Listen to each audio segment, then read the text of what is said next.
Hi everyone, I recently finished The Anglo-Saxon Age, a very short introduction by John Blair, Emeritus Professor of Medieval History and Archaeology at the University of Oxford, and a Fellow of the Queen's College, Oxford. At about 75 pages, plus further reading and chronology sections, this is the shortest book in the series thus far. The first half of the book is fairly uneventful, as there's limited historical records of the post-Roman 5th through 8th centuries.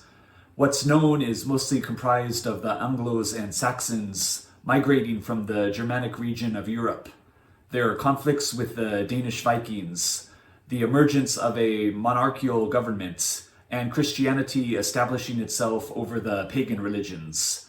The book gets more interesting in the last 30 pages, with the impressive rule of Alfred the Great, and the forming of England's permanent regions and map.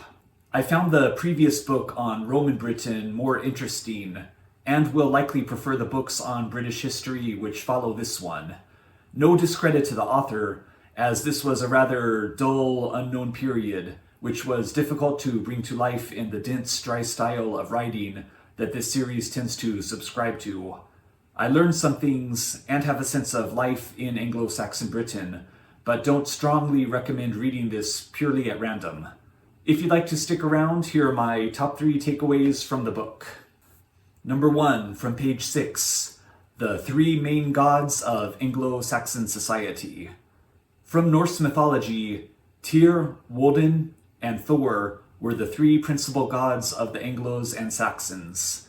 Their names are the origins for Tuesday, Wednesday, and Thursday.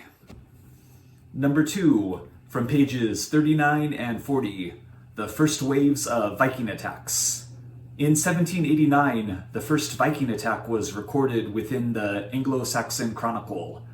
Further attacks occurred almost annually until a full-on army invasion in 865. And number 3, from pages 40 through 46, Alfred the Great. In 878's Battle of Ellington, Alfred the Great's army forced the Danish Vikings to sue for peace and establish a treaty. Alfred the Great later initiated educational reforms throughout England.